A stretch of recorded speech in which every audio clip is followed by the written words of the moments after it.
Hey everyone, welcome to the Everyday Human Podcast. My name is Easton Taverna. Each day I'll share a reflection written by me and inspired by literature, poetry, music, movies, video games, and more. And after that, I'll share a prompt for you to write your own reflection. Together, we'll explore what it means to be human. Every month, we'll walk a new path, taking a look at life, death, the universe, and everything in between. Thanks for coming along. I'm glad you're here. For more, visit eastontaverna.com or join me on Instagram at _everydayhuman. It's July 21st. This reflection is titled Natural Consequences. This one comes from a quote, once again, from my new fantasy novel, Lux from the Kingdom of Darkness. I am so close to finishing fulfillment for this book. I have maybe about 40 more packages to go. The backers, as I've mentioned, have been amazing and patient and supportive. A number of them have let me know their books have arrived, which is always a relief to hear when you send something off that you've worked on so hard out into the world. Yes, it can be scary, but also when you physically mail it, you're like, oh my gosh, I hope it gets there, because sometimes it doesn't. But anyway, yeah. This will be available to a broader public pretty soon, and once I'm finished with fulfillment, I'll keep you posted on that. All right, here's the quote from the novel. Owain's hand is slack on the axe handle, and his bottom lip quivers, only enraging Lux all the more. When she was mother to Aelaw and Bryn, she always made it a point to teach them that there were natural consequences to their actions, and whether good or bad, they should accept them, learn from them, and move forward onto a better path than before. It appears to Lux that Owain has never heard these lessons, or if he has, he somehow believes they do not apply to him. And here is my reflection. I don't think Newton ever intended for his third law of motion to be taken and twisted into moral philosophical readings or eventually boiled down into a snippet used by parents when their kids mess up. Every reaction has a reaction, kiddo. So think before you leap. Better think about that next time before you act.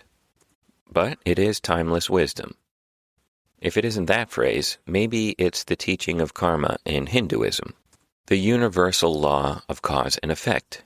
Everything you do, every choice you make, affects you in this life and the next. Or take your pick from the Bible. Do not be deceived.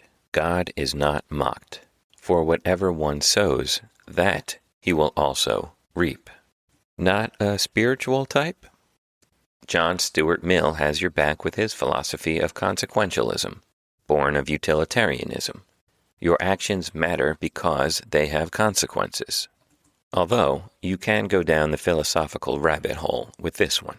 We all agree lying is bad, but if your lie can save someone's life, it's good. The important thing here, I think, and yes, it is complicated, but what isn't in this thing we call life, is that we must teach our children, the next generation, that actions have consequences. Great, we can all get on board with that. We don't want the world falling into further chaos.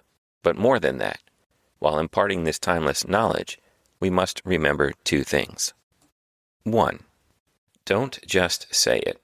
Teach them through your actions and your thought process. Think out loud with them when making decisions.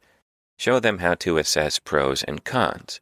Teach them how to anticipate how their actions will not only impact them positively or negatively, but also others. And 2, this isn't a zero-sum game. We don't want them to choose the quote-unquote right thing just because they might get caught and punished for choosing the quote-unquote wrong thing. We want them to weave their own moral fabric, to draw their own map in life that leads them to the treasure of virtuous action. We want them to choose the right thing because that's the right thing to do. We all know someone who believes their actions don't have consequences, or who doesn't give a shit about the ripple effect of their decisions as long as they're still the ones benefiting. Too many of those people in the world, too many in power. Let's teach the young to slow down, think carefully, and consider their next move while considering others. And there ends today's reflection.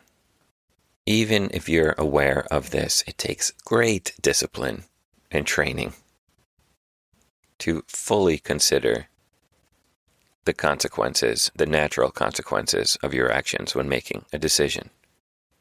But it's not always possible to see every single ripple effect or to consider them. There are too many. So you do your best. You look as far as you can.